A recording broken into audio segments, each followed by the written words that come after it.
6 years ago, 6 tahun yang lalu, I was just an 11-year-old child. Gue bocah umur 11 tahun yang banyak tingkah, suka bikin masalah. Until one day, gue gak sengaja nyenggol salah satu lemari nyokap gue.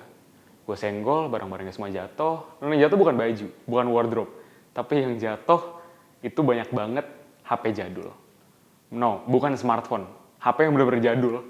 Yang cuma digunain untuk nelfon, SMS, udah itu doang. Lama. Udah lama banget. Teknologi 10 tahun, 20 tahun yang lalu. Gue nanya ke diri gue sendiri dan gue nanya ke nyokap gue. Ini kenapa masih ada di sini? Kenapa masih disimpan?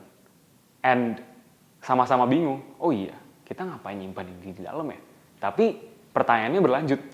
Terus kita kemanain? Dibuang. Dibuang ke tempat sampah. Dikasih ke tempat pembuangan akhir. Apakah itu jawaban yang benar? Gue mau nanya hal yang sama ke teman-teman yang di rumah dengan apa yang gue tanya ke diri gue sendiri 6 tahun yang lalu. Sekarang lu megang berapa gadget? Berapa elektronik yang lu punya di rumah lu? Hitung semuanya, mulai dari mungkin komputer yang ada di rumah, TV, terus sampai microwave, setrika, mesin cuci, itu kan pasti kita semua punya. Berapa kali sih perangkat elektronik itu diperbarui, diganti? Simple example, maybe your phone, HP. Itu digantinya berapa tahun sekali? Setahun sekali, ataupun mungkin setengah tahun sekali. Nah, the question is, kalau udah rusak, dikemanain? The same thing on what happened to me. Kalau udah rusak, HP-nya nih, kita udah beli baru. Yang lama diapain? They will become e-waste. Mereka akan menjadi sampah elektronik. Perangkat elektronik yang sudah rusak, sudah tidak layak untuk digunakan lagi, dan memang harus diperbaiki. Harus ditindaklanjuti. So, this is called the issue about e-waste. Kenapa kita harus concern tentang isu ini? Mereka masuk dalam kategori limbah B3. Limbah bahan berbahaya beracun. Mengandung logam berat yang memang berbahaya bagi lingkungan kita dan juga kesehatan tubuh manusia. Gimana caranya bisa mengkontaminasi kita? Kan disimpan di lemari doang. Nah, banyak banget orang yang juga ngebuang sampah elektronik sembarangan. Dan konteks ngebuang sampah elektronik sembarangan itu beda dengan sampah biasa. Bukan dibuang sembarangan ke jalanan, ke got, ke sungai, tapi ke tempat sampah yang tercampur oleh sampah yang lain. Itu sudah termasuk buang sampah sembarangan dalam konteks sampah elektronik.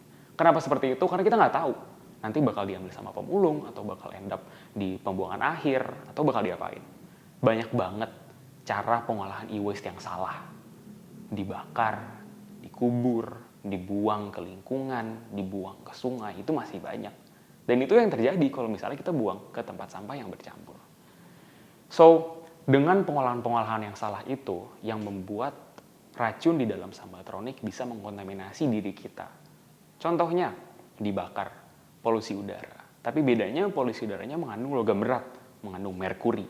Kita hirup udaranya masuk ke dalam tubuh kita, yang membedakannya lagi, logam berat itu bersifat biokumulatif.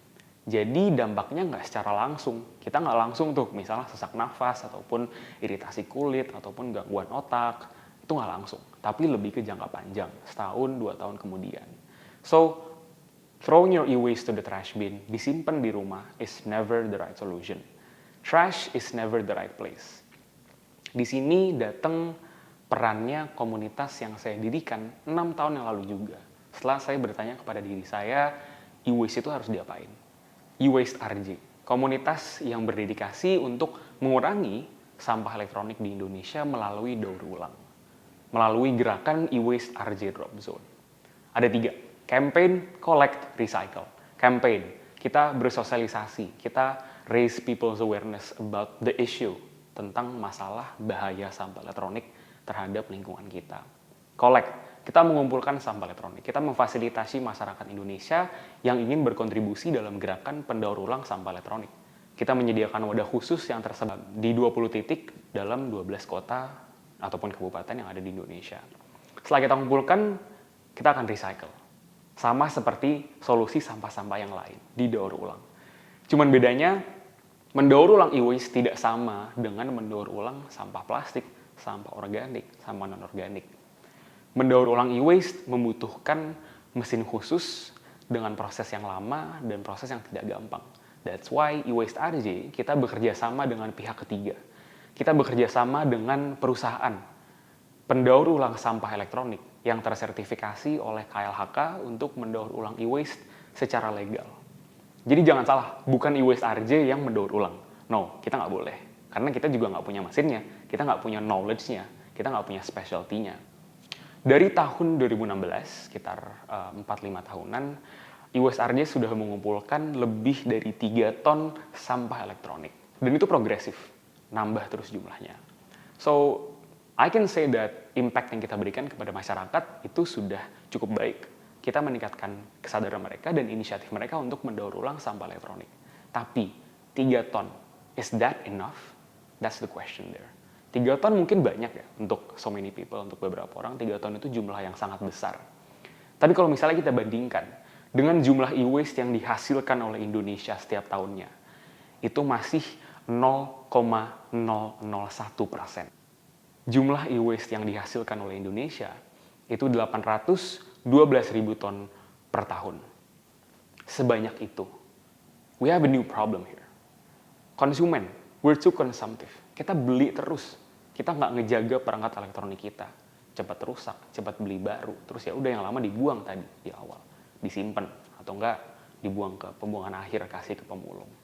Dari produsen juga, mereka terlalu banyak berinovasi.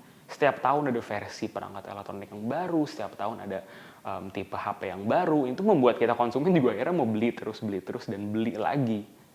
Mereka juga desainnya kurang eco-friendly untuk mungkin kebanyakan perangkat elektronik yang kalau rusak ya tadi masuk dalam kategori LB3, limbah bahan berbahaya dan beracun. Pemerintah juga belum ada regulasi yang jelas terhadap pengolahan sampah elektronik di Indonesia. Banyak banget juga kejadian negara-negara lain ngebuang e-waste-nya ke negara kita. Ya, karena biaya untuk mendaur ulang di negara mereka mahal. Jadi ya udah dibuang aja, di-ship aja ke negara lain. Harapannya sih untuk didaur ulang di negara kita. Harapannya karena mungkin fee-nya lebih murah akan didaur ulang. Tapi kenyataannya apakah didaur ulang semua? Ada suatu permasalahan yang mungkin belum ada solusinya sampai sekarang.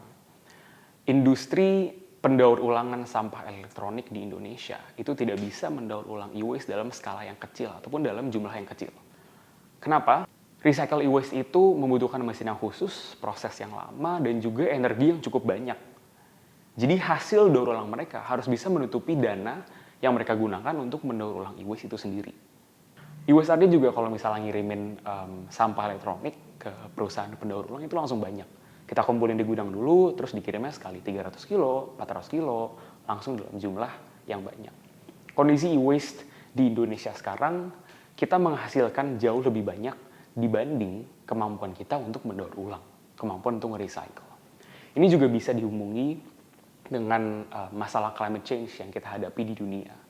World Economic Forum, mereka bilang bahwa tahun ini kita, masyarakat dunia, sudah menghabiskan jatah resource, jatah sumber daya bumi dalam 234 hari. Itu jatah dalam setahun, kita habisin dalam 200 hari. Terus sisanya kita pakai apa? Sisanya kita menggunakan sumber daya dari mana? Well, of course kita minjem dari jatah yang tahun depan. Kita minjem dari jatah yang tahun depan dan selalu akan minjem terus sampai sumber dayanya habis. Sama, untuk membuat perangkat elektronik, materialnya kan juga ngambil dari sumber daya di bumi kan, dari planet.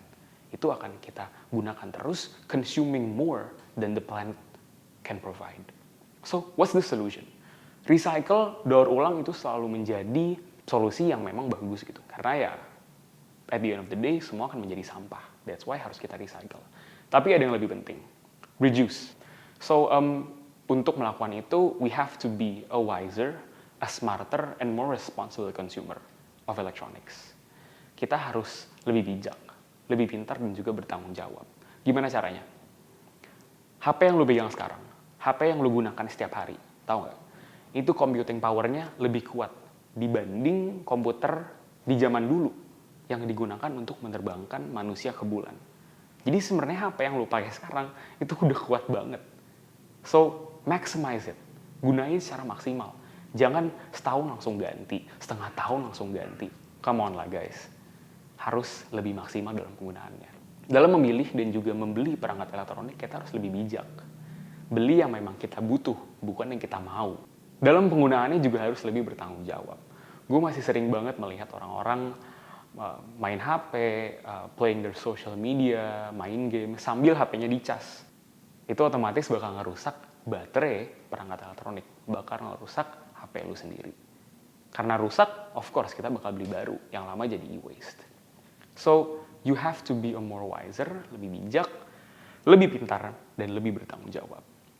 Tapi, at the end of the day, karena mereka semua akan menjadi sampah, walaupun ya lifespan-nya lebih lama, dan kita berhasil ngurangin 812.000 tahun tadi, jangan lupa, langkah recycle itu masih langkah yang sangat-sangat penting. So, the final goal terakhir kita itu untuk menciptakan suatu gaya hidup dengan mindset teknologi yang berkelanjutan di Indonesia. Ini membutuhkan peran dari segala macam bidang, mulai dari tadi konsumen, produsen, dan juga government, pemerintah.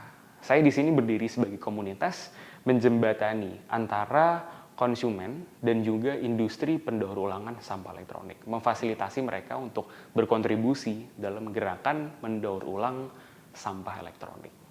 So, teman-teman semuanya yang di rumah, if you guys have e-waste, kalau banyak tuh gumpalan sampah elektronik, gumpalan elektronik yang udah jadul, yang udah nggak dipakai, jangan lupa drop it in the e-waste RJ drop zone. Terima kasih.